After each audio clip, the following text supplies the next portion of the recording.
Hello friends, આ જો બકરી ચારવા નીકળી ગયો સનો. મારે રોજનો આ ધંધો છે. રોજ આ બકરી ચારવા આવું. આ બકરી અત્યારે હાલમાં ગાંડા ભાવના પેડિયા છે. અને આ પેડિયા દવા માટે પણ ઉપયોગ લેવામાં આવે છે.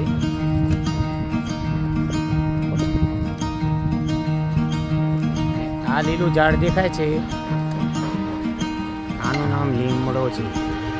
આતર કોઈ ખંજવાળ છે, કોઈ એલર્જી હોય, એના પાંદડાનો તમે ઉકાળીને પાણીમાં ઉકાળીને તમે નાહો તો તમારા શરીર માટે સારું. અને બીજું વધતા કે તમારે એની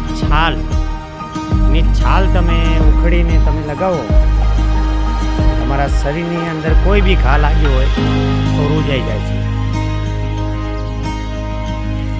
જો બેન, સવારથી નીકળો આ બકરી લઈ તમને હું બકરી બતાડું. મારી સપોર્ટ કરો. સવારથી નીકળી સાંજ સુધી ગયે નથી જતા.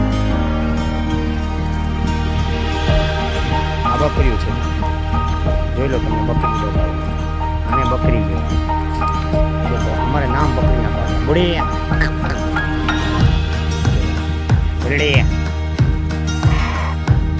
મારે નામ દેવો એટલે બકરી બોલે. અને ગોલ, આ બકરીનું નામ ગોલવાળી કહેવાય.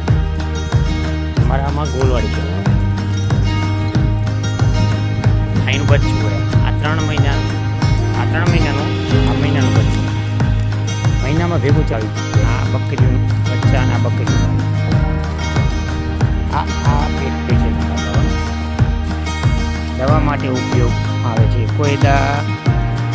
કોઈ ખાણ હોય કે કોઈ ઢોરના ખાણ માટે પણ લાગે ઉપયોગ. કોઈ પેટના આવતા હોય, કોઈ ભેંસો માટે, કોઈને પાલકમાં ખાડ આપી સારું. કે પશુઓ માટે આ પેઢીઓ સારામાં સારો. કે ડેરીઓમાં ફેટ ના આવે તો આ પેઢિયા ખાણ બનાવીને પેલા ઘડિયા આ ખાણથી જ ધોતા. એ અમારી બકરીઓ અત્યારે ચરે છે.